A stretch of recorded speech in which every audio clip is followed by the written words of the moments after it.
All right. Here we are. Good afternoon, everyone. This is the Helping Friendly Podcast. We have a reunion show. Look at this. Woo. This is pretty awesome. This is year 11, and we have in this podcast right now, we have everyone who's ever been involved with the show. It's kind of awesome. Wow. Look at us. Even Brad. Even Brad. Even Brad. For so many years, we left Even a me. seat at the table for Brad, and now he's claiming it. Uh, How you doing, Brad? Thanks for having me. Thanks for allowing me to come back. Yeah, we had to. It was part of the contract. I looked back at our contract from 2013. It said that we had to let you back anytime. So It was When June. Fish plays the Sphere, you have to come back. That is what Yeah. it said. This yeah. is like, I have to go to these Vegas shows, even though Vegas is not my favorite. You got to go because it's the closest I'm going to get, other than when they come here, maybe on a one-off or whatever. Yeah, I'm so glad you went. I want to say to the gentleman who left us the voicemail, which I was going to play, but I just listened back to it, and it's not the sound isn't.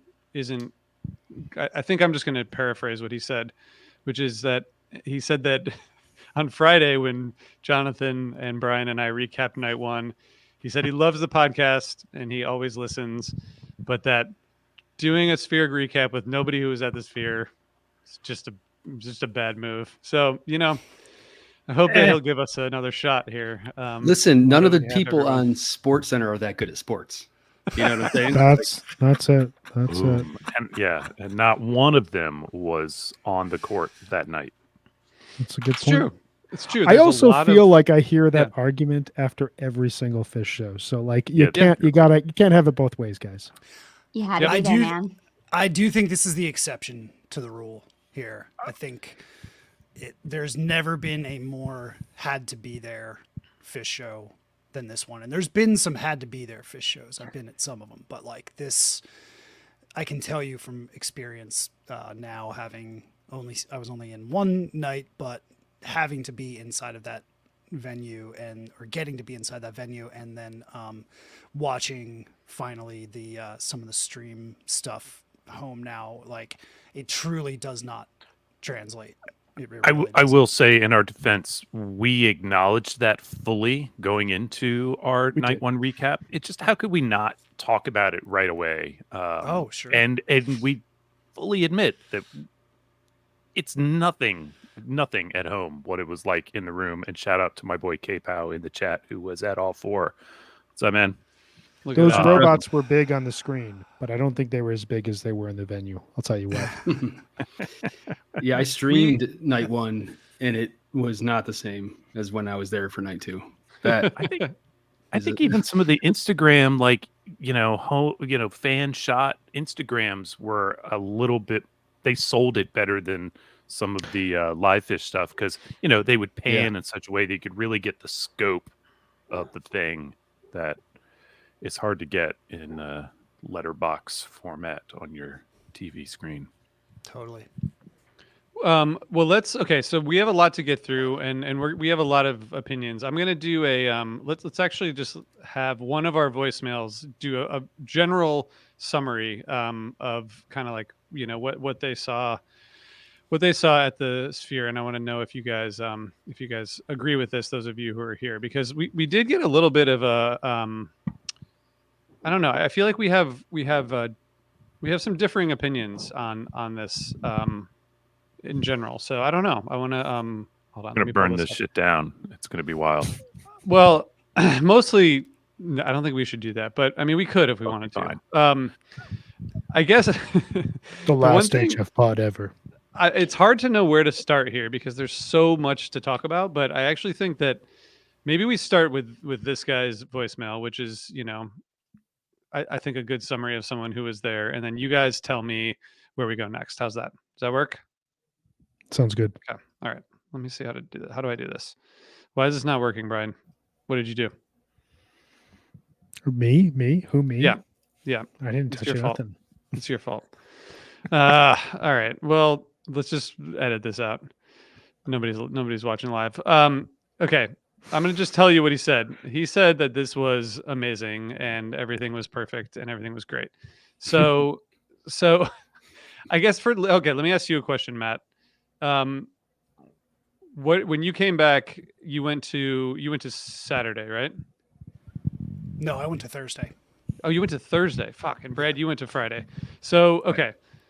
I guess can we start by just telling us when you're going back, to me it feels like we are having two different experiences with these shows. There's the watching of the shows or the attending of the shows, and then there's the listening to the shows. And I found them to be like two totally different experiences. And that's just webcast versus listening. So I'm wondering if you guys, how much difference you see between, what you saw live and what you listen back to. And is it even more different than we think, or do you not see it as two different kind of experiences? That's a good question, and I have to admit I haven't just listened to the shows at all. Anything that the second through fourth nights, which I was not at, I watched the webcast in the past like 48 hours. I've watched pretty much all of those three shows, so I can't really make that distinction. I can only make the distinction between like being there and then watching it, and then also some of my own experience, which we can get to in a second. So for me, there's definitely a distinction, and I have listened to the live fish audio only. And number one, it's soundboard, times 10. There's really not much crowd noise at all in those soundboards. And inside the venue, the crowd was amped and loud and just incredible. I mean, just from start to finish, even before and after, the crowd was just incredible. I was surprised at how good the soundboards sound. I mean, it's crisp. It's great. The band sounds good too, but I think the soundboard quality is really up there. The sound inside the venue is great too, and we'll get to it. But yeah, you spend most of the time looking at the screen and not watching the nuances of the band like you do, somewhere else. Also, I was in the 300s and the band was far away. I mean, like the stage is just a little half circle, at the bottom, and I couldn't tell what kind of guitar, which guitar Trey was playing or anything like that. Right. It seems like if you're far, you're really far in that venue. You had to be. We took like 13 escalators up. It was really awesome to get to the 300s, and there was a section behind us. Crazy. One thing I will say, you talked about the soundboard and like the fact that the crowd is pretty much absent. Like you felt that at times watching the webcast. One of the cool things about watching the webcast is all the crowd shots that I think are, especially like the shots from like the side of the stage with the screen, and you get to see everybody kind of losing their mind. But I haven't checked to see if any of the other nights are up, but there was an odd from night one that was posted on Relisten.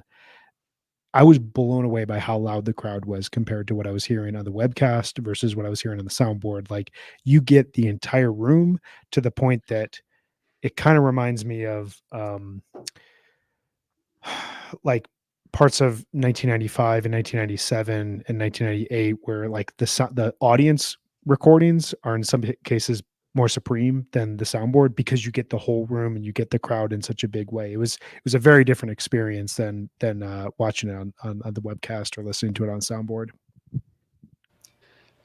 Yeah, maybe it has something to do with. Sorry, Matt. I was just going to say maybe it has something to do with the room being round. I don't know if you guys know this, but it's round. And whoa, they What? no 90-degree angles. Wow.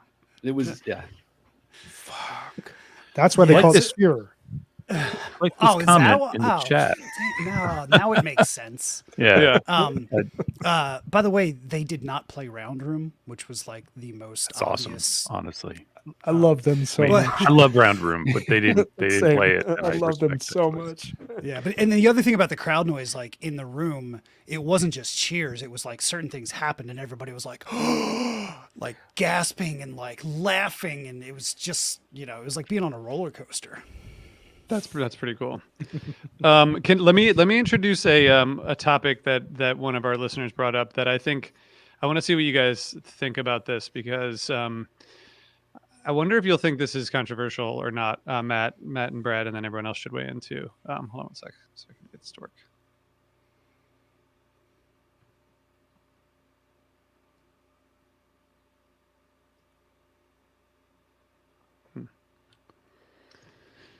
Did you not hear that?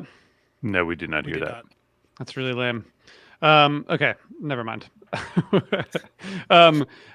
So this guy, I'm just gonna speak for him. He said that it was like so difficult to focus on the music while being in the room that he would. I think he was at either 3 or 4 of the shows. He said that because it was so hard to focus on the music, he would take a normal Kuroda light show, fish show over the experience at the Sphere, and that like going back after the show, they were like they couldn't even really remember what jams were good and what jams they played because they were like so lost in the visual. But his takeaway was like, I'd rather go see a regular fish show because it's the right like balance of lights and music. I wonder if Trey saw this coming, and that's why they're like, we're doing 4 shows, and maybe we'll do 4, down the road, but we don't need to do 25 or 40, because it's not, what we're trying to deliver. We're more about the sound and the music. I don't know.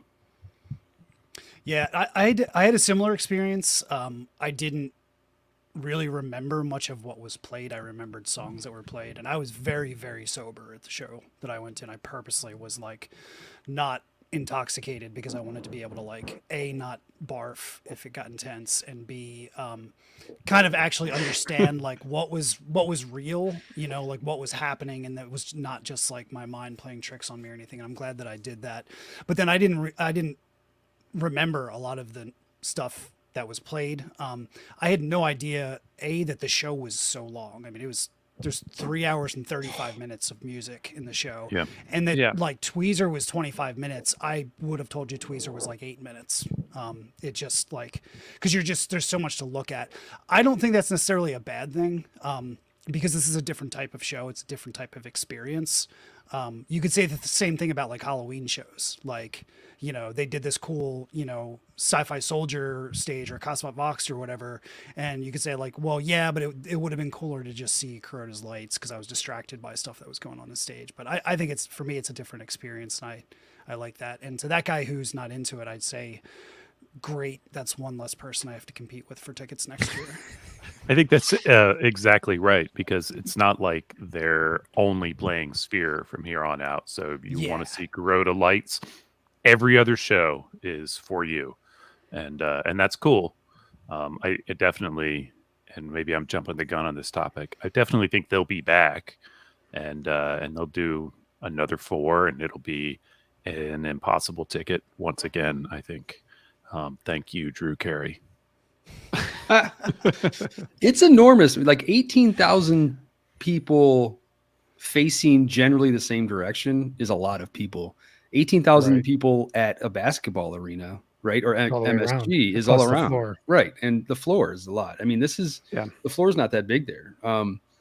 And from the 300s or the 200s, you can't see underneath you in the 100s where I think Matt was. So there's even more people than, is present to the eye. Yeah. Floor looked spacious in some of the but the crowd shots on the stream. I was surprised at the kind of elbow room there seemed to be there, which is nice, I guess. Yeah, totally.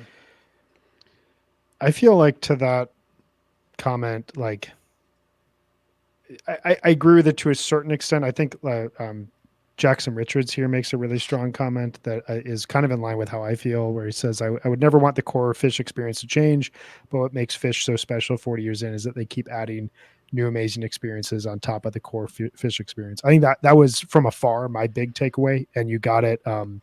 Meg, you said it at some point over the week or after Sunday night show, like the way Trey kept folding and refolding that paper of people to thank, and like how he would just like smile when he said someone's name, and like, he doesn't really speak from a speech standpoint on stage. He like has like moments where he talks to the crowd, but like it felt like the band was kind of shaken up over what they accomplished, and that aspect is the special thing for me. Not necessarily like I wouldn't want this to be the Fish experience overall, because I love what Kuroda does and the magic that he creates with the band together as they're jamming, as they're figuring things out, and even when they're just playing a standard song.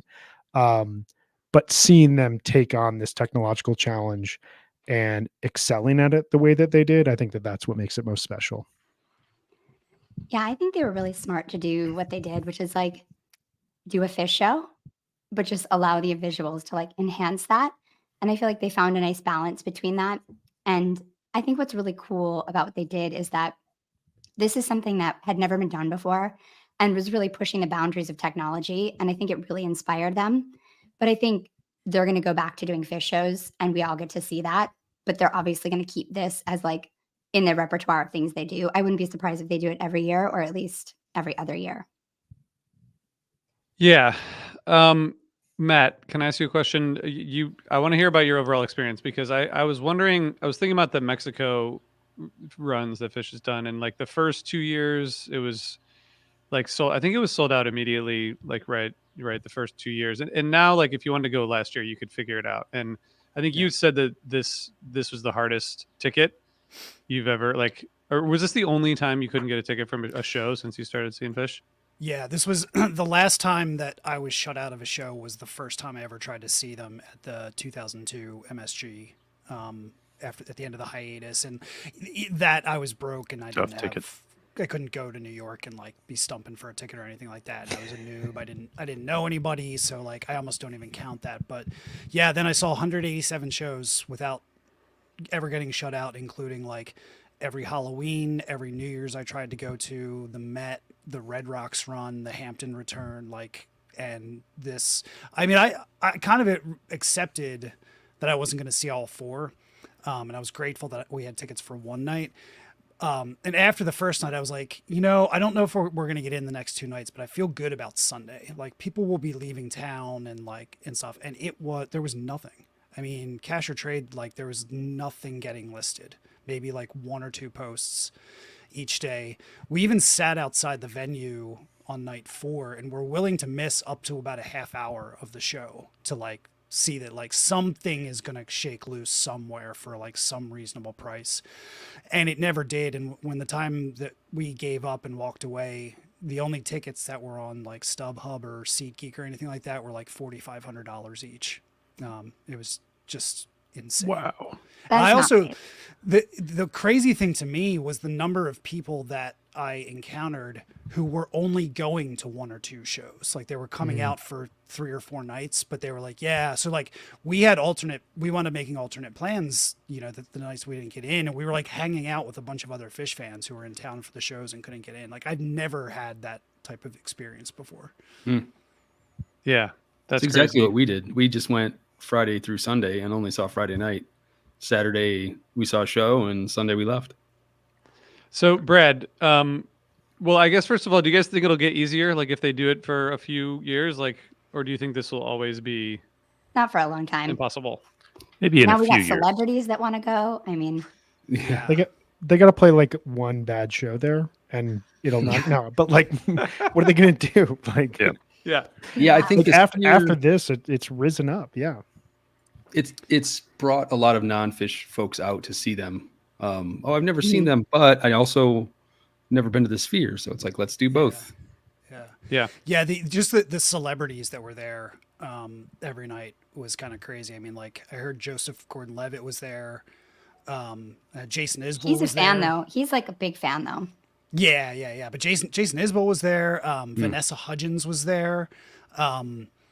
Drew Carey was there, obviously, as we all know by now. Infamously. Yeah.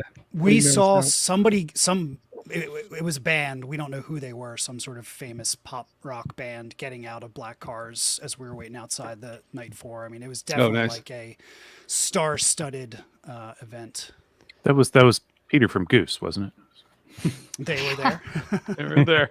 Well, I want to get into everyone's highlights, visual and musical. But Brad, can you start? Just tell us like about the venue, like going in and like just what it was like before the show started, and what you thought when you first walked in and saw that very large screen.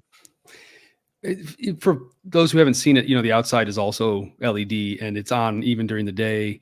And they were switching, I don't know, maybe they had 10 or more skins, I would say, one of which, or a few of them, had the word fish up there. You could enter through the palazzo, like on a bridge, like a walkway inside, indoors. Oh, you could enter through the outside, off the street. We went in through the palazzo. I guess the first night was terrible, Matt. You might have more on that because it does kind of bottleneck. But they opened it up earlier on, on Friday, and it was smooth. And I probably got there a little early. Opened at 6. It was 6:30 on Thursday, 6 on Friday. We got there probably about 7, and it was fine. It was really fun. Tons of escalators. The inside of the venue, like the main lobby, is multiple floors tall. With the escalators kind of surrounding it and walkways surrounding it all the way up a few levels. They had red donuts hanging. There's a sweet fish drone shot of the drone flying through those red donuts circles. I don't know if those are there always. Obviously, I'd never been there before, but they're cool if they could be there without, the fish reference. They had a multi-level lighted kind of poster hanging of it looks like a jellyfish with the sphere at the top and it says fish. That was hanging and lit. And then when you walk in, I took a video of walking into the seats because it was this really cool blue-green shaded color. The whole screen was, and the place was nicely lit, and it just kind of blew you away, took your breath away a little bit. Yeah, I took that bridge in the first night and it was not good. I mean, it was very, very, very not good. We left our friend's room in the Palazzo at 6:35 and we missed the start of the show. That tells you like how Wow, bad that's it was. crazy. And had I known, I would have gone outside. But like it wasn't even like they changed the signage inside of the casino where like before you could go outside and it was like sphere this way, and then they changed and it was like all sphere traffic this way. So of course we followed the signs and got stuck in this like it was like a jetway. There was no ventilation. People were just like pouring sweat. I was really concerned somebody was going to pass out. Of course, people try to like start like smoking joints in this like mass of humanity. And Always a good idea. I'm looking at people like, are you fucking kidding me? You can't wait until you get in there.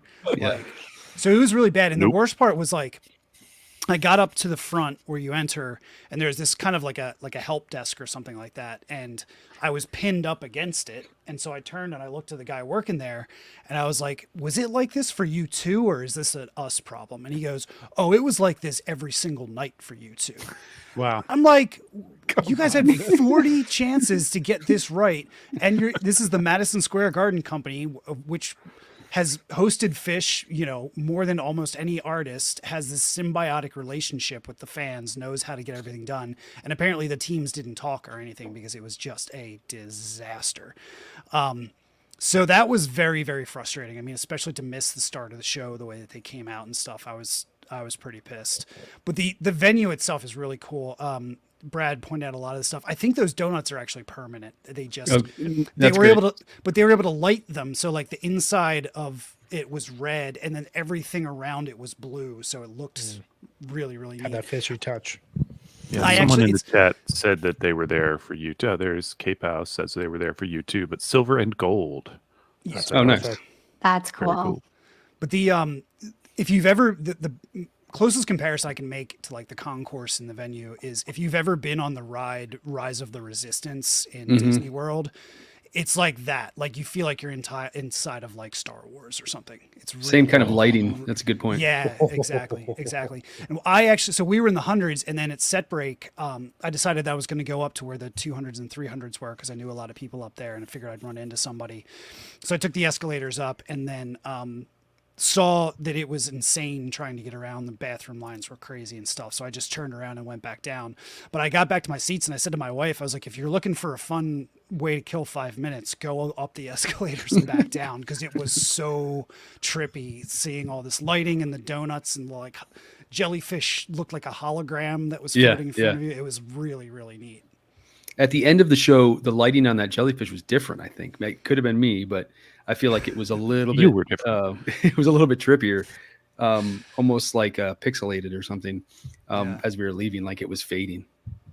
Nice. That's awesome. So let's talk about some highlights. Can we? Maybe we can quickly go through each of the nights and just share our thoughts, because night one like gets a lot of criticism, and I don't, not a lot of criticism, but I think the consensus is that it's not as good as the other nights. But like musically, like in the first set, Everything's Right, the Wolfman's, the Life Saving Gun, those all had like really great jams. I thought it was like a really strong set, but that was like listening back. I think the visuals were like just getting going. I don't know. How was the crowd in there, and what did you all think of night one? If you weren't there or you were there. We'll start with was- Matt because he was there. Yeah. Yeah, I mean, it was mind blowing. The only it was one of those like shock the next day when I heard people were saying that the visuals were lame and stuff like that. And of course, it was all people who were not there. They were watching on a webcast, and everybody that was there was just like blown away. I mean, it wasn't what would happen the next couple of nights, which I kind of thought was coming. I assumed that they would build it up and into bigger and bigger things.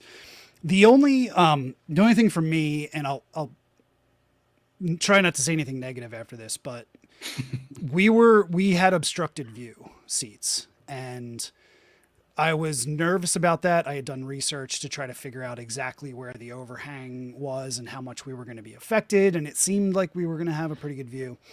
And we were watching the show. I watched most of the first set, and then I decided to, and I was just absolutely blown away. Decided to walk like 10 rows down just to catch a glimpse. And my heart kind of sank at that point, realizing what I was missing. And then it was even worse the next day when I started seeing pictures and videos of it and realizing that I had only really seen like 30% of the screen and had I still enjoyed the show. I loved it. The visuals from where I was great. If I had not seen any of that stuff, I'd be like, Sphere, greatest ever, amazing. But I seriously think, and I've heard other people share this thought, those seats need to not exist in that venue. They need to take them out and replace it with more bathrooms or like a restaurant or something like that, because I'll be honest with you, I kind of feel ripped off because I paid the same price as everybody else and I missed a significant portion of the show. There's no reason for those seats to exist other than to extract more money from fans. Plus, if they have a bar there, they're going to get that money anyways. Yeah, I mean, it is like I think it's like probably between 1,000 and 2,000 seats that they would take out if they did that. So obviously, it's that number of ticket sales times that number of people buying drinks, which I did not because they were prohibitively expensive. Sorry, I keep going negative, but yeah, that was just my thing. Like I felt let down by that, and so it was even kind of more of a letdown that I wasn't able to make it into another show, because it was like, all right, now I have to get into another show so I get the real experience since I'm here. So that was a bit of a downer, but I mean, otherwise, everything about it was fantastic. I mean, I think it's fair. Like, it's almost like going to the gorge and not getting that view of the Columbia River and the vista behind the stage. Where like that's why you go to that venue. Yeah. You went to the Sphere and you got awesome visuals on stage. You got the sound, like all that. You got, I think, a really good show out of it. The set listing was excellent throughout the entire weekend. But to like have that moment where you walk 10 rows down and you realize what you're missing, I think that understandably is impacting your overall experience. At the same time, I think it's pretty telling that you said that if you had not seen that, if you had not walked forward and seen the scope or watched some of the videos later, you would have been blown away, or you were blown away until you did that. Away. Yeah, I was think like, that's pretty telling. It's like it's that good at just 30%. Right. And so here's the other important point about that, and my big takeaway, and I was surprised that I go on and on about audio geekery stuff all the time, and people call me a nerd and don't listen to me, whatever. But my big takeaway is, I mean, as amazing as the visuals are, the huge advancement here is the sound system. It is absolutely mind-blowing. This was the best concert sound I have ever heard, and like by Wow. leaps and bounds, not by a little bit. I mean, this is a Yeah. whole new generation of concert going. I mean, just clarity, the way that you could hear every single instrument perfectly, and it had its own 3D space around it. You know, not to mention moving around, and they could go Mhm. up and down. At one point, like the instruments were like stacked on top of each other in the middle of the room, and then they could break apart and go to different places. I mean, it was like insane. And I didn't even have like the seat haptics. They don't have seat haptics in the 100 level, so I didn't even get to experience that. But like just that, I mean, that alone, I was like, all right, I'm so excited, because now this is the future of sound. The seats were incredible. I sat down just so I could experience them. I was worried. Well, we didn't talk about this. You were allowed to stand. I know there was talk about whether, they were going to let people stand or not. Everyone was standing. But I did sit down just to experience the seats, and the seats were incredible. I've never heard Fishman's cymbals like that live. Like they were so crisp and clear, like you were Wow. talking about, Matt. It was like studio almost. It was like you're listening to a vinyl or something. But to piggyback on Matt's point, there was a few points during the show when Paige's keys, and not even just like the baby grand, a different set of keys would come from like my right and hit me during the middle of this jam, and you look over, you're like, holy shit. And it's like, it's so layered, and 3D, I think is a great way to describe it. Plus, it drowns out the sound of people talking around you. Mm-hmm. It's so directional. Ooh. You're getting such a directional audio beam aimed at you that I had people like right down in the row in front of me, just to the right, who were talking a whole bunch, could not hear a word they were saying. Oh, that's awesome. that's Wow. the selling point right Solves there. chompers. That's it. Jumper Oh my elimination. gosh. Anti-chomper technology. That's amazing. Chompy gone. Jumper cancellation. That's it. So, all right, let's go around real quick. Your musical and visual highlight from night one. Brian, what do you got? Well, we did this on Saturday, or Friday, so I'll leave it to the rest of the crew. I'll just say Life Saving Gun continues to hold up as a huge musical highlight for me, and visually, I still think the Mike's Groove from night one. They told such an incredible story and kind of seemed to hint at a theme that wasn't totally there, and that just felt like a really immersive experience watching it on the webcast. Those would be my big takeaways from night one. I'll just say, sorry, I said this was gonna be short. I felt like night one was a really good show. Like, I Yeah. think that, Yeah, I agree. they felt like they were easing in, and I think it was noticeably challenging for them to make it feel like a Fish show, like right away. But we talked about this on Friday. Like, the run opens up with a huge jam. It has 3 huge jams in set one. Like, they were pretty comfortable. They played a really good set list. Like, I'm not sure I would say that Thursday was the downer that it sounds like the internet thought it was, but I'll let you guys carry on from there. Megan, what about you? You weren't on the Friday recap. We missed Yeah, you. I was sick. I know. I'm still nursing it, as you can hear. I agree. I think if you play 2 monster jams in the first set, like you're in pretty good shape. And the jams are really good too. I think Life Saving Gun, love it always. Just that song's going to open up so huge soon. And the tweezer from the show, just absolutely amazing. Just great tweezer. But my favorite visuals from this night was actually the Carini. I loved the like boxes and kind of how they kept like folding in on each other. And I just thought that went really well with the song. And I was really surprised at like what songs they decided to go more abstract and what songs they decided to go more of the like imagery vista. I think they did a nice balance of that. I think that it could have just been like really literal the whole time. And, I really kind of wanted to go into the freezer and like go to the other side of like the cold place, like the North, where in like Game of Thrones. But I thought the cars were cool. Like, I don't know. I thought it was cool that they decided to just do things more abstractly at times. Yeah, I agree. Matt and Brad, we, like Brian said, we talked about this on Friday. I think my favorite part of this show was the my friend jam, because I felt like that's where they like really got comfortable. I think in the end of the tweezer jam, there's like some shit that I don't think I've ever heard them do, but then getting like my friend like kind of drawn out, and it just felt like they were like getting comfortable before they went into that mics. Matt, what it was? I'm sorry, go ahead. No. No, go ahead, Brad. I was just going to say, you said comfortable, and I think they were uncomfortable to start. I think fans were uncomfortable to start. I think we were all so Yeah. um, uh, excited, but also, trying to figure out what was going on. I think that was happening with them as well. It was felt both ways. We talked about it, I think, on text thread, but Mike seemed to be having issues just to start. Visually, for me, the first during the Back on the Train, when they did the vista and the train, kind of a blurry train, that's what I wanted to see. I wanted to see the landscapes and that kind of stuff, and I think that was the first time they'd done that, and so that was fun to watch. But I thought, the show was great. I thought the Wolfman's was way different than it's been recently, which was fun. Matt, what about you? Yeah, I think that best visuals was probably Antelope. That kind of like dots looked like you were flying through space. I could see how that would maybe look screensavery from the webcast, but in the room that was one where that hit hard at home.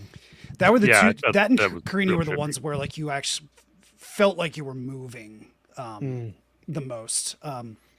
Musically, I would love to just say the tweezer because it was a great tweezer jam, but something else related to the sound in the room was that the ballads came off so much cooler with that personal sound right in front of you, and like everybody was really captivated. So my musical highlight was actually probably Leaves or Leaves, either Leaves or Life Boy. I love both of those songs so much, but like it was like you were sitting in a tiny club with them playing these ballads. It was really, really incredible. I like that aspect of it as well. Jonathan, you want to wrap us up here? Sorry. Yeah, and I don't know if I'm going to have the same answer I had the other day at this point. Other than the visual, I know I said this on Friday's Leaves. I really loved it was a surprise, right? Where they actually had the lanterns floating in the space in combo with the visual on the screens. And I thought that was beautiful and well done and perfect for the ballads, which, as you say, Matt, and fully agree that they were beautifully played and they sound great on tape and it sounded great at home. And I'm glad to hear it worked in the room. And then musically, I think that I'll just go ahead and pick the tweezer for the fact that there's several things I could pick, and that's pretty good tweezer. So I enjoyed it. All right, let's talk about night two. I was gonna play a voicemail from Jackson who's watching. Thank you for the voicemail, Jackson. I will figure out a way to tell everyone what you said. Watching the webcast, Brad, I thought the beginning, like when they start into free and then like the visuals started after they started the music just like dripping down, was like really awesome. I was like, I feel like the webcast team maybe made some adjustments after night one because people were like, I don't need to see like Fishman's head like for so long. Like I feel like they made some adjustments and started showing, but that I thought that opening shot like really captured the magnitude of what was happening there. It was really cool. But what was the paint like exploded down. Yeah, it was amazing. Dripped all side. That was so cool. Yeah, it grew, and it's obviously all around you, and if you look straight up and left and right, all the way around, and it was growing, it was dripping. It was cool, and the pre-show music kind of bled into the free. Yes. It was similar, and that was really fun. And I turned to my wife and I said, "Are you glad you came?" Because she hasn't done Fish since the 90s, and she's like, "This is incredible." So that was great confirmation. I was glad we were there for it. The opening was awesome. The second night they seemed comfortable because I felt like they started driving right off the bat. Like they had a really forward sound. Trey was pushing them. Fish pushed them a few times. What I noticed most in the room was the ability of Paige, and I said this before, but to layer all of his different sounds. He's such a tinkerer, and he's so good at studio stuff because he can go back and put stuff in and layer it and make it subtle. And they can do that in the room. He obviously can't go back and tinker, but he can make a little sounds and go to his Fender Rhodes or whatever and that will come in from your right, and it adds such an element to the live experience. Obviously the visual for me on night 2 was the dog, slow motion dog licking like a fucking 100 feet tall head, right? And he's slow motion, his tongue, and it was on a loop. So you'd go back, and it was during the vocal jam, and it was just like, oh, we were with my buddy Timmy, and we were just like looking at each other like, what the fuck, man? I was cracking up, but also, enjoying it so much. And that was after the car wash. I mean, the underwater scenes, the theme, the kelp forest. I know we've all seen this. The kelp forest. If you looked, you could see the sun, like, coming down through the water right at the top of your head. People were swimming up to it. I mean, it was just mind blowing. I was exhausted after the first set. I was like, man, I sat down for a bit, went out, met some people, said hello. And then they started the second set, and it, I was tired no more. But highlight of the jam to me was the bathtub. It's one of my favorite songs. I know, very unique, but it was like 15 minutes, and it peaked so hard, and the place was just going nuts, like just nuts. It was people jumping, screaming, just so much fun. I love. I heard you can hear in the gin. I think you mentioned this earlier, Brad, in terms of Fishman pushing them. Like halfway through, he just like pushes the tempo, and it's like suddenly they're like, it's like you turned it from 1 to 1.5 speed. Really amazing. Matt, what about night 2? If you've listened or watched back. Yeah, so I did watch back, and yeah, I mean the dog thing was, I actually I met up with my friends who were at the show after the show that night, and I saw a picture on somewhere of the dog licking, and I thought it was like a Photoshop. I thought it was somebody making a joke about like, oh, wouldn't it be ridiculous if they put this up on the screen? And I showed them, I was like, is this real? And they were like, oh, it was real. It was very, very real. There was like spit flying at the camera lens. So and all good, this man. Stuff. Like, you could see the dog's tongue press, like whatever it was licking. You know what I mean? It would press up against the and it perfect on the dome. It just shows they've got an awesome sense of humor. All right, sorry, I interrupted. Yeah, but I think otherwise, I mean, in terms of visuals and music, Split Open and Melt was the one that I really wish I was in the room for, and I think a lot of people anticipated that. But between the sound, and they really, really went far out there. They did their best to just create kind of like, nonsense, chaos. It was real. That's really, really cool. I wish I could have seen that one. Yeah. What else? What do the rest of you think? Well, I want to just follow Matt because I'll be brief, because the Split Open and Melt is my musical highlight, I think, from that night. The Wave of Hope jam is really good. Somebody else maybe will go longer on it, but they have been so good with Split Open and Melt for the past, I don't know, little while, certainly in 4.0. And you had to know they would just deliver big with one here, and they did. It's so demented, and it is like, if this is the one jam of the night, then it's good enough. But they do more, which is even better. But I absolutely just eat this shit up.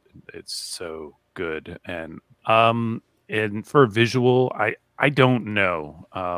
I stopped focusing so much on the visual from home because I knew I wasn't getting the 100% experience.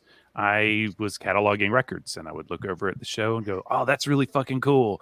And then I would keep grooving as I play with records, because this is one of my favorite hobbies. And then the underwater sequence that Brad spoke so well about, that one is amazing. And that's one of those where the Instagram, like actual vertical video on a phone, actually works here, even though I despise it in general because my eyes are horizontal.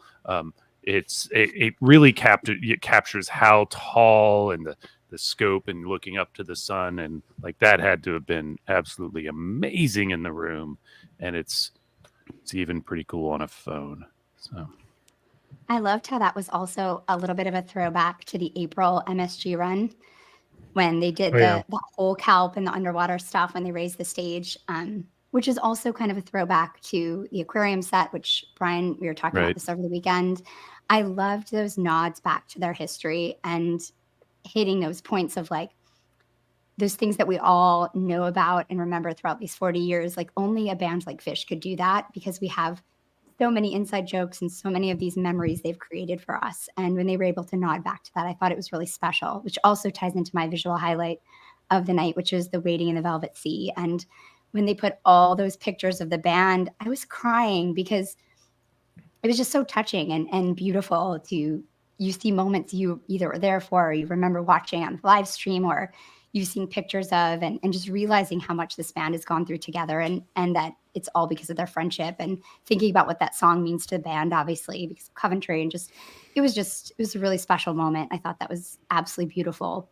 Big And I shout think out to Renee Humor on that too, because so right? much of his work was in those photos up there. So He's been much. around for a long time, and I love that moment too. Sorry to jump in. Yeah, and a lot of those backstage moments, right? When they're just you see them just relating as friends and walking on together, and I just thought that was beautiful.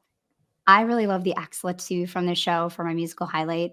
I love this song, but it just had some really beautiful sections in this jam, like triumphant rolling crescendos at the end, almost 18 minutes. I loved it. Thought it was a great moment.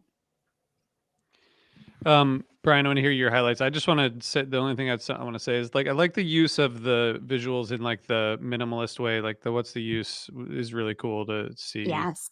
Just like focus on that song with just like a very minimal take. I thought that was pretty cool. In addition to all the insane shit that was happening, that's probably a time when like the visual and music were like exactly like neither like detracted from the other.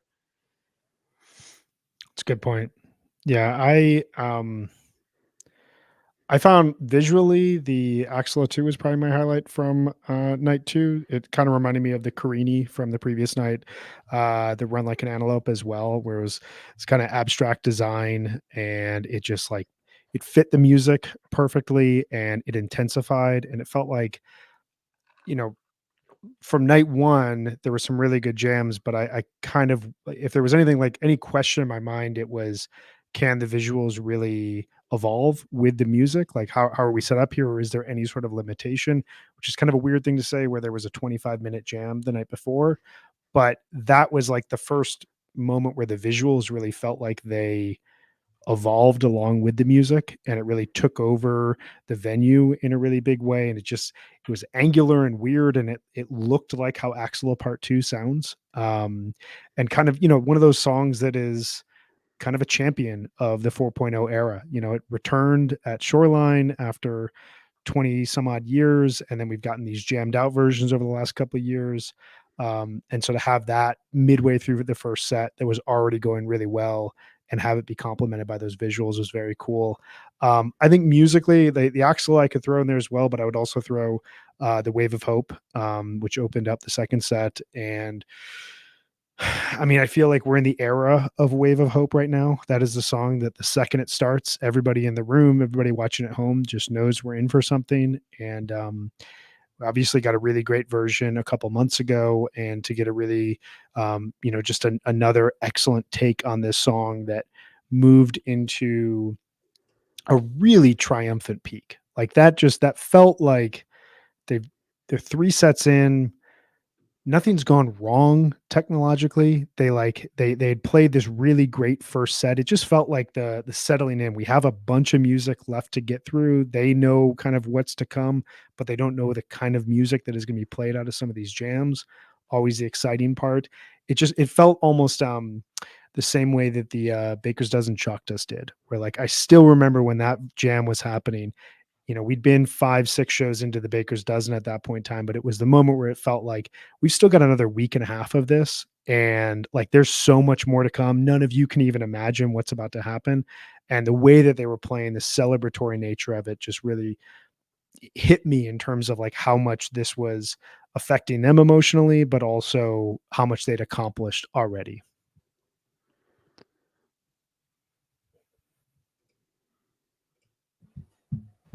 I was muted. Hate to do this. I need to bounce and go pick up my daughter, but it was great to talk to all of you. hope to do it again sometime soon. Thanks for everybody for listening and watching. And yeah, isn't it so amazing that we have this new incredible thing 41 years into Fish's career? Yeah. Yes. Who knew? Amazing. Thanks, Matt. You're always All welcome, right, see you Matt. all later. See ya.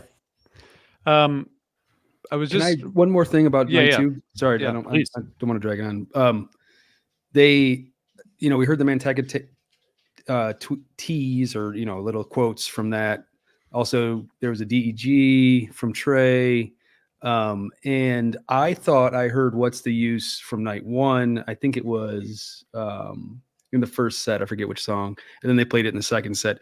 They really, we're only on night two, but they really seem to have strung stuff together, and they knew it was going to be a nice long four show arc, and it just came off so well. And as Brian said, we're only night two, and it's nice there weren't any hiccups.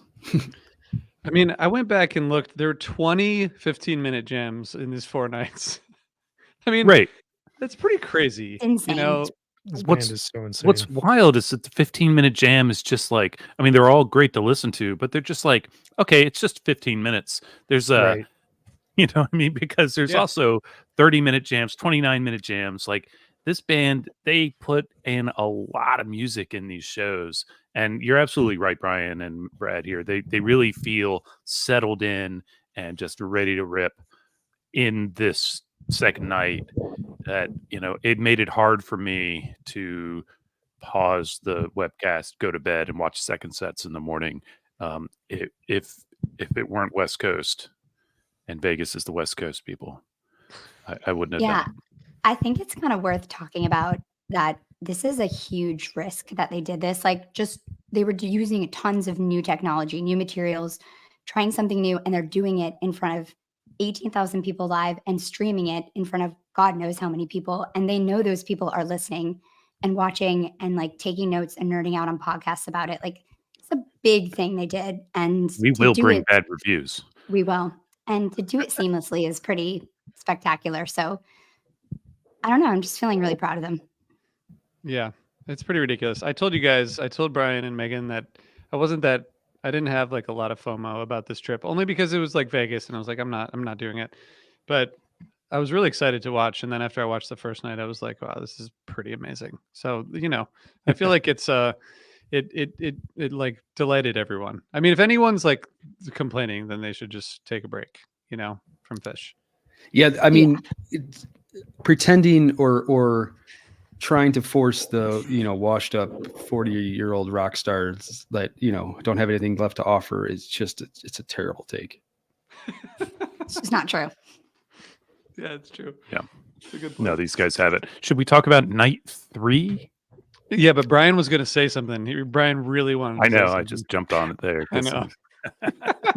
we just can't keep saying this about everything is all I'm going to say, because at some point, like, everyone's got their own opinion.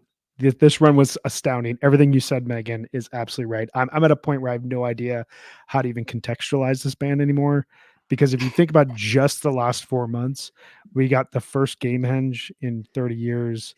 We got whatever the hell happened in Mexico, and then we had this, which is like breaking barriers in the concert experience Just in a way save your hyperbole until Mondegreen, when they blow the doors off everything again. But that's Right. my point, is like, Yeah.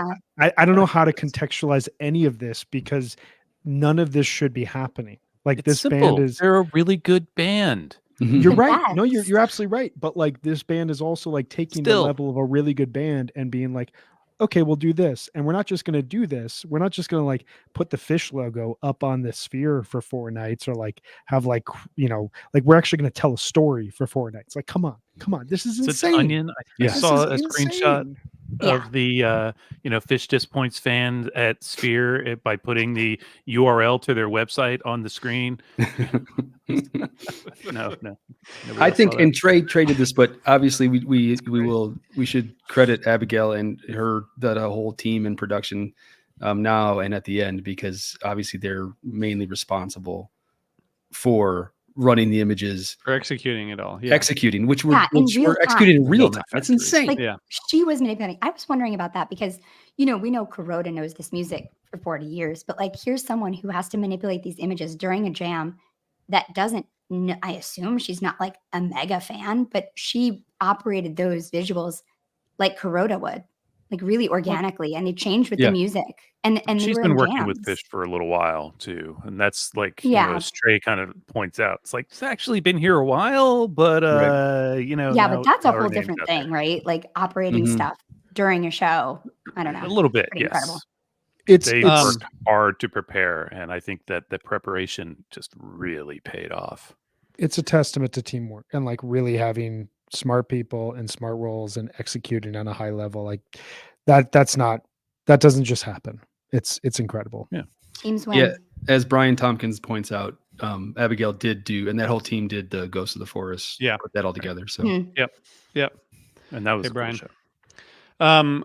There are a couple people asking about the theme, so we were able to gather some intel. So yeah, so the what's noted on Fishnet were the themes, which was earth, liquid, solid, Solid, solid, liquid, states of matter, solid, liquid, solid, gas, liquid, and plasma.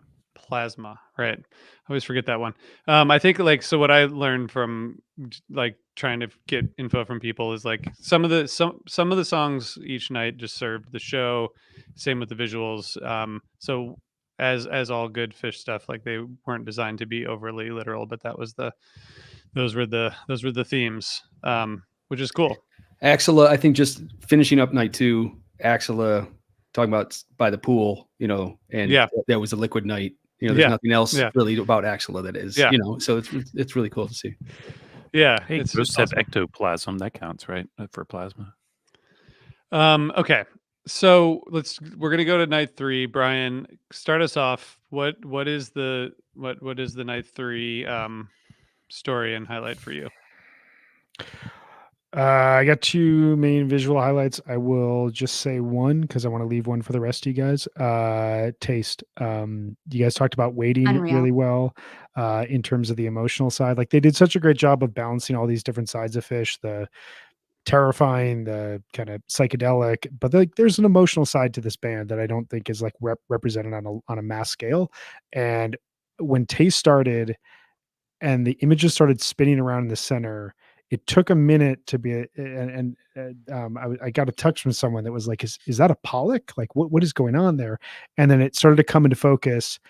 And then I caught the Henrietta on the motorcycle from Live Fish 7. And then I saw the Denver 97. And then I like it became realistic. Like I'm getting chills talking about it. Like that was the time I got choked up. I'm a 2.0 fan. For me, the greatest way to get into this band was they released the Live Fish series, and there were so many nuggets in that series, not just the shows, but the artwork, and then the fillers that came out, and then the pictures that would be in the middle, and Mike's journal every so often, and to see that inside of there, like I cannot imagine being in the room for that, but whew, that was huge. And what a testament to Jim Pollock. I mean, this is their original artist, their original creative designer who communicated what Fish sounds like in a visual form. To have that in this place was so cool and such like a just heartwarming moment.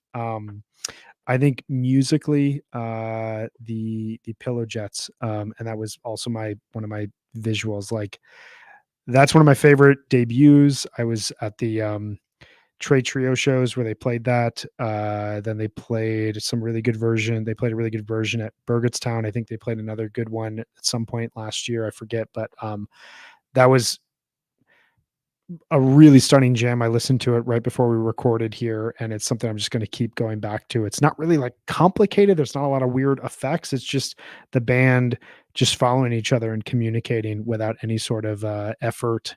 It's just great 15-minute Fish jamming in the first set. Like if that is the baseline, we are in a really good place. And I loved that. I'll continue going back to it. I agree. I think Taste was my visual highlight of the whole weekend. I think it just, like you said, Brian, you said it perfectly, but the iconography of this band and having that moment where they were all spinning around and then the hologram, almost like a crown above the band, just was spectacular and super exciting to see. I think one of my favorite visuals from this night, though, was Mountains in the Mist. And Brad, you spoke to this a little bit about like the vistas and wanting to feel like you were there.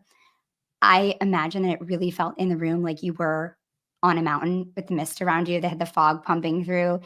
It was so evocative and so beautiful. And like you were speaking to RJ, like sometimes when they did something really simple, it made it really, really powerful. And the crowd was just looked completely stunned and so into it. It's really, really beautiful. I also love the pillow jets too. I think the brightness that Trey was playing with was kind of matching those like firework trees. And that was to me one of the best marriage of visuals and jamming was during that pillow jets. But I really also love the chalk dust from the show. Um, I thought that was really, really great. And of course, we've got to talk about the fuego. I mean, Oh, we'll get there. fuego, like Just kidding. so good, just an absolute blast and just such an amazing jam. I thought this was cool because it was really, really seamless the way this jam moved through. And it was just one of those cool moments of like watching them take a song that they've just been having so much fun with lately and just be like, yeah, we're taking this for a ride tonight. And it was great. Yeah. Yeah, the Jonathan. Fuego and Stash kind of compete for my highlight musically because it's a good stash. Fuego is a great jam. I just listened to it a little while ago after I finished working, and it led into a really nice nap. And then, but my visual highlight is probably also Fuego because it gives me an opportunity to kind of eat my words from the other day when I said we don't need 30, 40-foot rock god Trey images on the screen. Well, you know what? They work like that. That like shots of the band and like draped in fire or however you want to describe it. It was visually intense. It was really cool, and a great jam. Yeah. So for me, quickly, my musical highlight, Jonathan just mentioned, which is the stash. I'm a sucker for stash.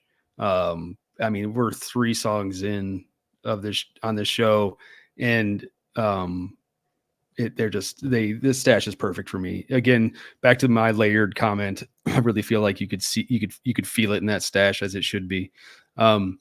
And then the visual highlight for me was the Sigma Oasis. I loved the cloudy. I can't imagine in the room. It just, felt like you were floating. It was awesome. Was that the cloud tree things? Yeah, like the Yeah, columns of where they cloud. did a Yeah, turtle like in a the tree, but clouds. yeah, right. It's too much. It's Yeah, all that too was cool. much. It's too much. That's It's that's a like- Beatles song. Sorry, they didn't play that. They didn't. They didn't even play Turtle in the Clouds during that No. either. Some bullshit. I actually love that they put the turtle in the clouds without playing Turtle in the Clouds. As much as I like that song. they're clever like that. What? Anything else from night 3? Let's talk about Uh, night 4. Yeah, let's do it. I mean, night 4 is first of all like so plasma, right? Which starts with a really long plasma gem, which is amazing. Well, we haven't yet talked about Trey on acoustic guitar, which happened twice. Right. Like, Crazy. will that happen again? Is my only Yes, question. Like, please. it's cool that he did Yes, that with the guitar on please. the stand. Yes, Will they please. do that again at regular shows in the Please. future? Probably not Like, at I would- MSG, right? I mean, acoustic. Why not? MSG's perfect for it, right? Like, maybe not at Best Buy Amphitheater or wherever they're played this summer, but like they'll probably have like a and then- day set at Mondegreen, right? Yeah, that would he be can pull it out. perfect. do it. I wonder if part of it is the sound that you guys have been talking about just how good the sound is, where like the ballads came across so well as a result of that. Like, I don't think they're going to stop playing ballads. Like, why would they do that? They play them so well and they're beautiful songs. But like, there was something that was added to, like, Shade didn't have Fishman's drums come in until halfway through. And part of that was because the focus was the acoustic guitar. I don't know how much that translates to like Dick's, where the sound kind of just Right. bounces around. But I'm 1,000% in favor of that, and also the entrance music. Like, give away the opener, man. What a badass way to start, especially like Free and Plasma. The way that Yeah. that music just like So led cool. into it. Well, for all of Um, them, the intro music was in the same key as the song they were going to open with. Mhm. Yeah, and once you you go- got it, you kind of knew, okay, let's what are we going to get? And you kind of were able to predict it a little bit, which was fun. Brian, I think just real quick on Trey with the doing the acoustic. I think that partially goes back to him doing the show at the Beacon, where they tested it, like where they had that sound, that immersive Oh, that sound for the first sound. time. Yeah. So I think he was probably like, I want to do that again. I assume that's where that came from. That's Plus, cool. acoustic guitars are difficult to capture on a big rock and roll stage, a loud rock and roll stage, which is exactly what this isn't. The only real True. sounds are the twanging of unamplified strings from the guitars, the drums that are well baffled, and the piano. It's a There's really good no point. other real sound on that stage. And so the acoustic guitar can play and not feed back because also the PA is directional. So it's not going to impact the pickup on the acoustic. So it was a very unique environment for him to be able to do that.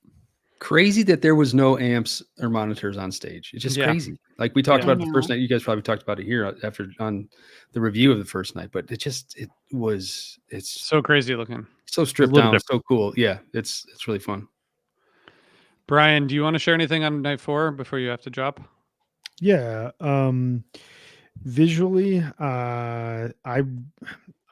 I'm going to leave what I think was the big visual highlight to someone else. I loved the plasma from a visual standpoint, because you got two things when plasma started. Number one, the whole theme like made sense, and suddenly it was like, oh, this is what they're doing. And there was that someone sent me a Mastodon message, of someone who had put it together earlier that day, and like I got so many text messages at that point in time of people like realizing in the moment what was happening, and it felt really special. And one of those things that like Fish can say we have a theme, and then you're like you forget about it. I think we all talked on Friday about how like we had no idea what the theme was and we didn't really care, and then by the time they play plasma, you're like, oh my God, I get it. And suddenly like it just deepens the overall experience. But I also loved how just, it looked like nuclear fusion behind the band, and it like worked perfectly with the song. And it was a great hat tip to the best movie of 2023. Apologies, Megan and RJ. But I also thought it was a really good jam. I think musically, my big highlight was probably the disease, but I need to give Light a few more spins. You get a 34-minute jam in a set and you've really made it. Like, man, that is about as lucky as you could be. They don't play a lot of 30+ minute jams. What they don't do ever, as far as I can tell, they've never done this, is play a 34-minute jam and then a 20+ minute long jam. That is as rare air as we could get with Fish. And the back end of Light, once you get over the woos, is some really beautiful melodic space. It kind of reminded me of, it felt like a review of the music that they had played throughout the weekend that didn't go too much into darkness. It was kind of bright. It was kind of effervescent. Yeah. It kind of just like it felt full of life in a really cool way. And the back end of that Light really just gets into that. Yeah, just what a show. What a way to close it out. Just amazing stuff. Thank you, Brian. This our Stan watching on YouTube said the 46 days ripped. I would not know because I did not listen to it, but maybe I will. RJ, you're such a 46 days hater. Would you skip it like on purpose? I It's mean, unless unbelievable. it's Yeah, he's like, all right, close the set, move on. yeah. Yeah. What are you gonna do? What can you really do with that? What can you really do with that? This is a really good point, though. Sorry, just from McGraw. Like Yeah. that second set, it was 2 freaking hours. Like, what I are know, we Well, it would doing? have to be. Watching Like, this there's stuff from home was 50 minutes and 2 exhausting. songs. What are we Exhausting. doing? This My is family's like, insane. do you do anything but watch Fish anymore? I'm like, no, thank God I'm sick because all I can do is watch all these 3.5 fucking Fish hour shows. show. Yeah. What do you, This is what do you want me so long. to do? It's Mhm. crazy. The whole thing it's too much. It's insane. Brad, what do you have for night 4? I think so. Let me look at my notes quick. Sorry. For me, just musically, I think the Beneath a Sea of Stars 2001 Light to me is a little perfect section of Fish. It's what I'm looking for. We kind of, RJ and I, you and I kind of dog on Down with Disease a lot, just because it's played so much for us in the beginning of the second set. But that was a 34-minute. I mean, geez, and it was great and it went places. Yeah, I don't. We haven't mentioned the enormous robots shooting lights out of their eyes. I mean that Oh, right. It's just blowing people away. I can unbelievable. only imagine if you were in that spotlight, like what Right? like. Oh That'd have man, been weird. super fun. But I think now that we're on Sunday, we can talk about the fact that he being Trey had these set lists crafted, all 4 of them, all 4 nights, not a Yeah. normal thing for them. And that's so Abigail could assign her different backgrounds in art and stuff accordingly, which is great. But more importantly, it lets them know what's coming, and I think it makes them more practiced. I think it makes them more focused, and it's bullshit they didn't play Reba. Oh my God, you're right. I didn't even realize that. Super I on mean, board there. Brad, you are so right. And one of my major takeaways of this weekend is Trey, please keep writing set lists because you're so good at it. Like the flow of these shows and the overarching kind of like feeling of the whole 4 nights, really, it had such a feeling to it because they were so well thought out. And I just miss the days when Trey writes set lists because God, he's so good at it. And I kept feeling like every set, my notes would be like, the flow of this set was perfect. I'm like, oh yeah, because Trey wrote the set list. Wait, so okay, so just real quick. So are you under the impression that Trey is normally not writing set lists? Yeah, that Mm. they have lists of songs that they wanna play, and they talk about it, but I don't think does he write out a set list Not this every far in single night? advance, I don't think. Not Right? this far in advance, Not but far in like, advance, for right. sure. but he's yeah, it's a different. I guess it's different levels. Like I Yeah, think I mean, most from what he's I part, always he knows what they're gonna play choosing. Yeah, when they right. walk out. but you mean like in a maybe on a more specific level. Unlike the Yeah, 90s when they would end a song and he'd be like, and he would yell it out, right? And they would just start playing it. yeah. That Yeah, doesn't happen.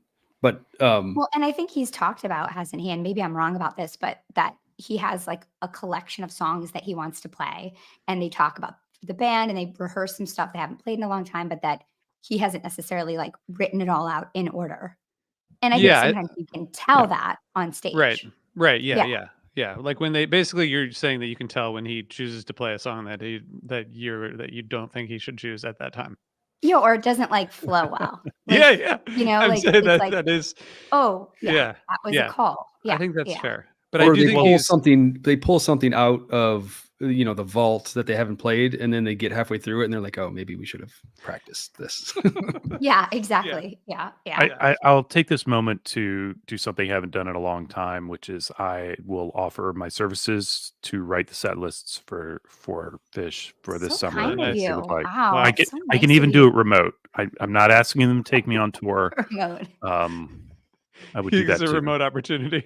Yeah, Can you're you probably share the your only phone note? person who would volunteer for this, but it's sort of like a somebody has to do it sort of thing.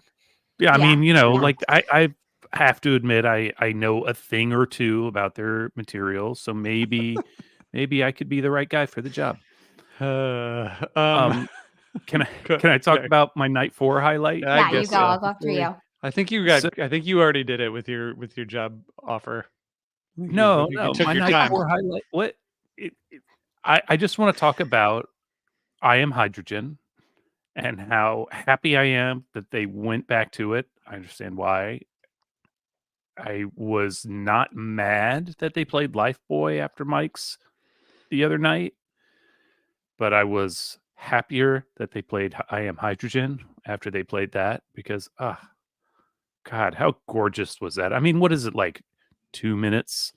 Um, am I even on the right night at this No, point? Did I skip no, that? Was but that it's night fine. 3?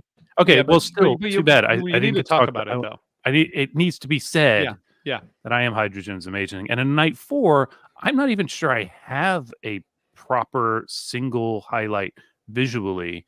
And in the jams, maybe it's Down with Disease. Maybe it's the drop into Beneath the Sea of Stars after Down with Disease, which ended beautifully, by the way. It was a great, like, reprised finish. I don't know. At that point, after 3 nights and all of this, the 4th night just all felt like really excellent gravy. Yeah, I thought the fourth night was unbelievable as a show. And I love the Hey Stranger. There's like a Yeah. little jam in that was just like synth and effect pedal magic. It was really, really great. And the Down with Disease is a must here. There's a section in the end that's super driving and it's like boom, boom, boom. It's so pulsing and Fishman is just absolutely destroying this jam. And every time I hear it, I stop in my tracks and I'm like, oh my God, this section is so incredible. So I really love that. And the light, you've talked about it, but it's absolutely beautiful, contemplative, and it has these like slow, patient peaks at the end. It's a perfect, perfect jam. It's just after you have a jam like The Disease to then have just like this bliss jam is it's perfect. And I loved the first tube ending. I thought it was just so triumphant. When they were filming it though, they were showing the back of his head for a long time. And I was like, you gotta go around. Like, I want to see his face. Like, I want to see Trey's face as he lifts the guitar. And then they did. And it was great. And then, like Brian said, that moment when he came out to thank everyone, he looked so nervous or just emotional or overwhelmed. And he was doing all these like weird, dorky things, which, when Fidgeting. I think of Trey, like he's so powerful and incredible and such a genius. And then there he is, like being like, Yeah. thanks, guys. Like, holding two thumbs up and like folding a paper and just, I think it was, like Brian was saying, really overwhelming for them. It's this huge accomplishment. And we're just so lucky this band takes risks like this and does really hard things. And I know that's like the fourth time I've said this, but it's amazing. Yeah. Love it. Yeah. Yeah. Brad, what do you have? Just generally, yeah. Yeah. Again, I think I kind of said it already. I loved the planned out set lists. I loved the work and the art that went behind it. It gave us more than just a Fish show. When really that's all we want to go is just see a Fish show. But it's more That's all than we that now. need. Yeah, it's all we need. But we had so much more. And the encore of more was pretty funny. It's like they got to be careful about. He's got to be careful about that because we're just going to keep asking for more. You know what I mean? And I don't know how much more they can give us with what went down. Super excited.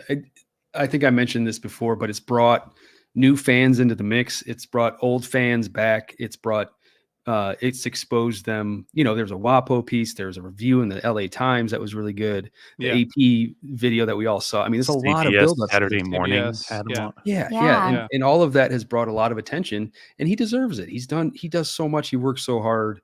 And he does it all for us. I think he would say that, and that's awesome. I mean, I think he makes money too, but To that, on I think it was the AP interview, Trey said, I feel like they keep all of this is because they keep coming, and I feel like we owe this to them to try to do bigger.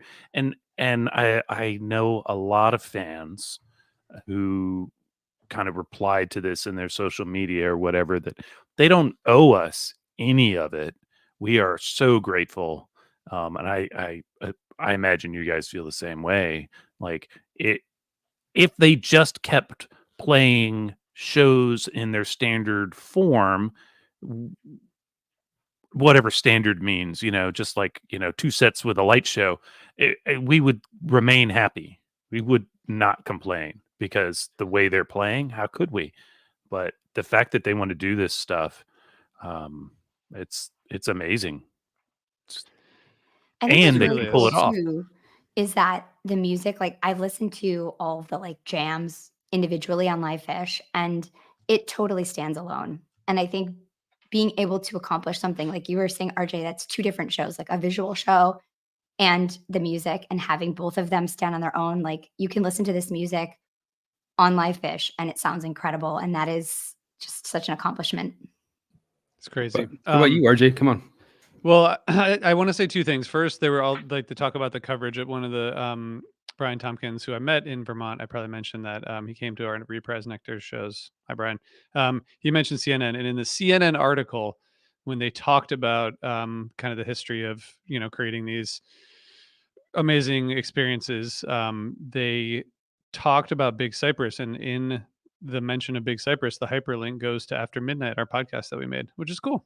So That's it's nice to be amazing. That's it's right. nice to be like part of the story in some way. Hey, look, if people are going to learn about it, that's a good way to learn about it. Yeah. I want to say that I I was wearing this shirt today, and I went to visit this chef and podcaster in Philly named Eli Culp, who's well known in the Philly food world. And I got to his building, and the doorman, I walked in, and the doorman was like, "Is that shirt a fish reference?" And I was like, "Yeah." And he was like, "Did you go to Sphere?" And I was like, "No." And I'm like, "We're doing a recap today." And he was like, "Oh, on what?" And I was like, "Helping Friendly Podcast." He's like, "Oh yeah, I listen to you guys all the time." It was just like, it's amazing to run in. So his name's Jason. And I said I would say hi to Jason. Just like out about your day, and someone's like, "Oh yeah, I listen to your podcast." It's fucking crazy. Love it. I do think Trey is like, you take the guitar out of his hands in a public setting, and he's like really nervous. Like, like Yeah, with the guitar, he's like, It it's becomes a good human. shield. Yeah, exactly. But I think he gets totally. He nervous becomes talking in front human. of people. It's crazy. Can I read you guys a comment that I got from a guy named Daniel Herman who emailed? Because I want to know what you Sure. guys think about this. He said, "There's zero doubt in my mind that this is what all concerts will be like in 10 or 15 or 20 years. Sort of like when Beyonce released the album that had a music video for every song. Every artist will adopt this model. Every concert goer will come to expect an overwhelming visual component like this." And he said, "This may save the concert experience more broadly. While I'm a person who generally feels that the couch tour is a reasonable consolation to actual tour, with these shows, there's no way to substitute or express how it feels to be there in person. I'd even go so far as to say that orchestras and classical music venues who have struggled to survive since COVID will and should adopt this model, which will definitely help them fill seats." I just think that's kind of an interesting thing. Like, I don't know, do you guys think this That's is a like the can of worms next, right there. I have but do you think thoughts. is this the next thing? It's not, but I mean, one has to recognize that it is a massively expensive experiment that Jim Dolan has built here, right? This is not something they're not going to be popping up everywhere real soon. I feel like they're probably on track to make their money. Dead and Co certainly are selling a crap ton of tickets. You two did too. But it's a ways off from everybody experiencing this. The good news is the audio component of this is transferable to smaller venues. As we know, they put it in the Beacon first. Um, and that, I think, is the real potential changer. That's the thing that will really shift. The visual thing, I don't disagree. I think it is a direction for concerts for the future. I think it is a little further off than his prediction, just because of this economic scale involved. Also, I'm a guy who closes his eyes at a Fish concert. Yeah, you I too. I like I would be one who, because I'm so ADHD, I would definitely forget all the music that happened if I were standing in a Sphere concert. I I caught myself I doing that. I can't. I will go to the Sphere if they keep playing there, every year for a few more years. I'll probably get to it, but like I can't see it as being the thing that I would want to have happen for all of my concerts, because I want to hear the music. And I want to focus on hearing the music. Yeah, And I had too ADHD for that. I think they could come up with a cheaper sort of solution. Like it's basically just an enormous IMAX. There's not projection, but they could come up with maybe something cheaper. But yeah, let's just hope the sound spreads. He spent like $2.5 billion or something, right? It was supposed to be $1 billion, and then it was a 2.5. lot. It's like you can't, Yes, there's they're like, not going to throw have one one in of those in Oklahoma City. Omaha. Yeah, right. Exactly. Yeah, Yeah, maybe Yeah. maybe London.